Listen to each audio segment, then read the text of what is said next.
everyone, and welcome to the Inkwell Academy. My name is Sophia Wardell, and today we have a very special guest, award-winning novelist and screenwriter, Edward Savio.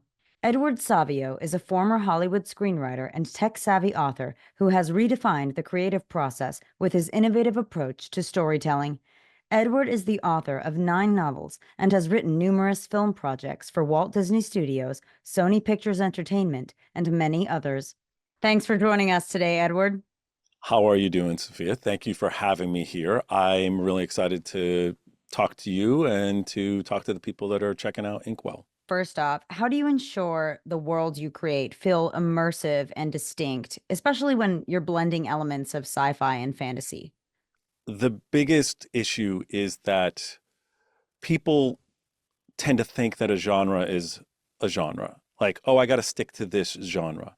The Mhm. best books, honestly, don't do that. You should be reading, I'm not a big horror fan, but you should be reading or watching horror for things, you know, even if you're doing RPG lit or sci-fi or action adventure or even straight dramedy, comedy, mainstream fiction. Because people are like, oh, you know what? This is Lord of the Rings and this is world building. Well, you know what? You have to build the world regardless of whether it feels like our own world or it's completely different. It's another planet, it's a fantasy world. It doesn't matter. You have to build that world. You have to have rules, and those rules cannot be broken. Now, you can break our rules.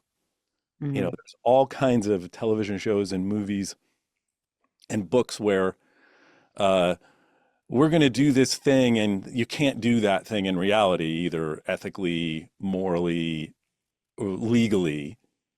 But in this world, I'm going to be able to do that. But as long as you stick to those rules and you gloss over the same facts over all the time, you're okay. So in the beginning, I look at my first 5 or 6 scripts that I ever wrote before anyone ever paid me anything for them. And they're as good as things that are on the screen. And one of my first meetings that I went in to see uh, the VP of development at Warner Brothers. I ended up running into him someplace on the street and talking to him and getting a meeting.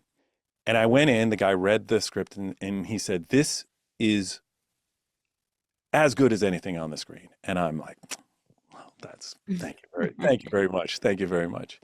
And he said, no, no, no, that's not a compliment. Oh. He goes, because anybody can see what's on the screen, most people can do what's on the screen.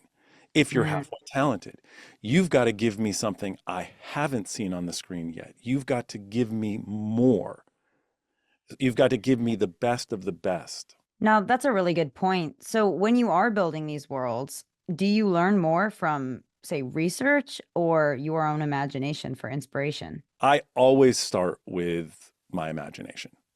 I map out the entire story in varying degrees before I ever dive into research. If it's a screenplay, I'll write the first 25 to 30 pages after I've mapped out the story. If it's a book, I'll write the first chapter or two before I ever get into the research. And I know Mhm. this sometimes seems weird for people. Like for me, the characters in the story come first. Mhm. Facts and the science and the history are tools to support the narrative, not drive it. In my series, The Battle for Forever, there are a small number of people, including the main character, who age only one day for every 100 days. The main Mhm. character looks about, depending on where he is, in his journey, because he moves around a lot, he looks about 15 to 17, but he's really 1,500 years old. And yet he's mortal. He steps in front of a train, he dies. And while there's really nothing science fiction beyond this one concept, the world building is extensive. I had to create rules explaining how these people came to be and what defect caused their condition. The protagonists unique perspective allows him to recount history from the last 1,000 years, which in turn forced me to consider history as a background character. And Mm. so I've blended known events with lesser known or misinterpreted moments, looking for hidden truths that would surprise the readers. And this research, some of these things were sort of innate or casually figured out knowledge that I knew as I was writing it, but I didn't go in and do the research until later. And one of my favorite responses from readers is when they tell me that they've come to these different points in the book and they're like, this can't be true. And they stop listening to the narration by Will Wheaton or Ray Porter or put down the book and they look up something I've mentioned only to discover it's grounded in historical or scientific plausible fact, right? And there's evidence that the event happened the way I said it and not the way most of us think about it. I mean, Right. there's many examples, but there's one simple little one, which is we celebrate July 4th as our Independence Day. Well, our second president of the United States, John Adams, said, you know, forevermore, July 2nd will be remembered as the day we, because they signed it on they passed it on July 2nd. There was just like, they just reprinted it and like did some housekeeping on July 4th. But this is Mm. like one of those things where people who are there would know. And to go deeper beyond what's there, you have to do the research. When we are talking about the emotional or thematic levels, what strategies do you typically use to make your fictional setting resonate with readers on that emotional level? You know, in terms of how you negotiate what is important to leave in, leave out, you know, how to make something feel real. This book, we were talking earlier before we got on here, I write sci-fi, but I also, you know, sci-fi and adventure and I've written comedy for movies. It's just straight, you know, stuff for Bette Midler and Disney and Sony. But I also write a little bit deeper, but still funny, mainstream adult fiction. And my latest book, The Velvet Sledgehammer, is semi-autobiographical.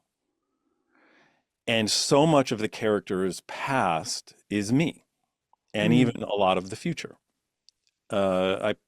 I would say that this character is a little bit less enlightened than me.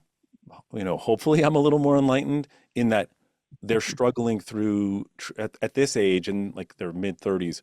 This happened to me in my late 20s. Should I even have children?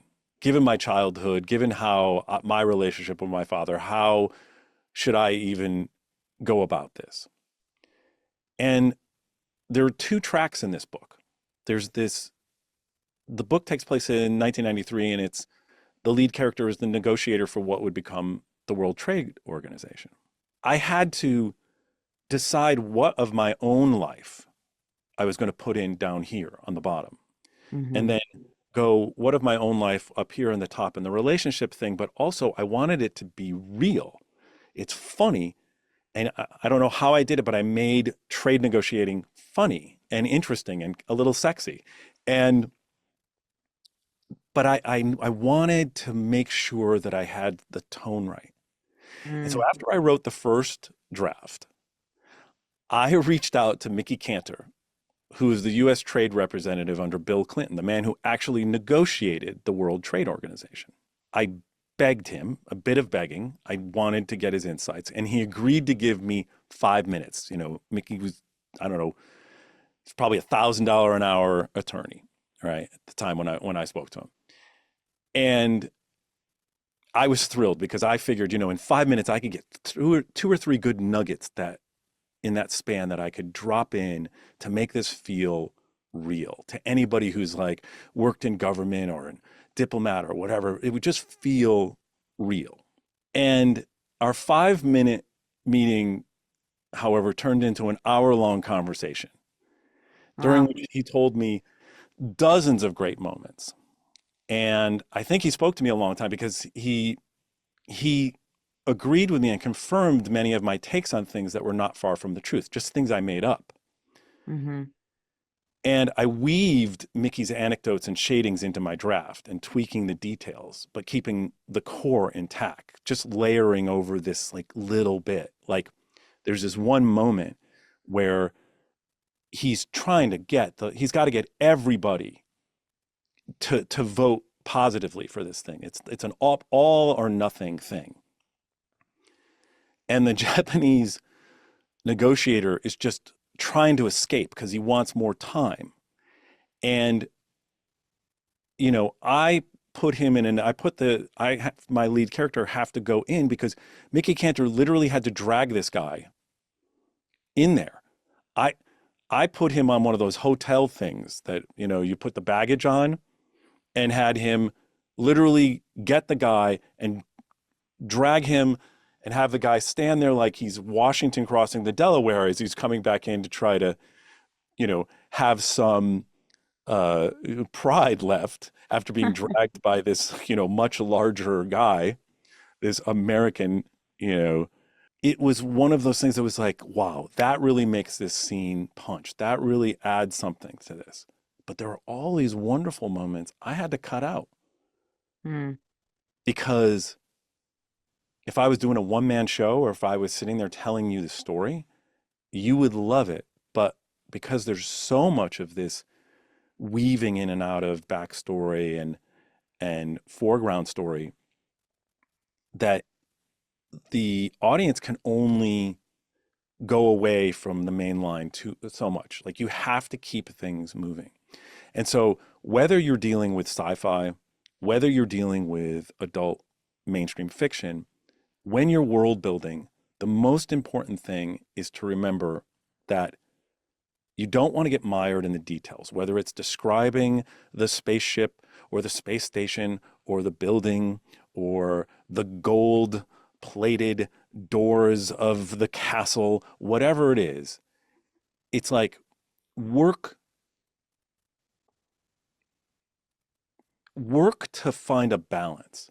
Well, Edward, thank you so much. That was wonderful insight on world building. Thank you very much. Happy to be here. We're happy to have you. Now, lastly, Edward, I want to know, where can our listeners connect with you? So you can check me out pretty much on all social media at Edward Savio, and I'm pretty much that everywhere. Or just go to edwardsavio.com. That's all the time we have for today. Thank you, everyone, for tuning into today's interview with award-winning novelist and screenwriter Edward Savio. Be sure to check out our website for more videos.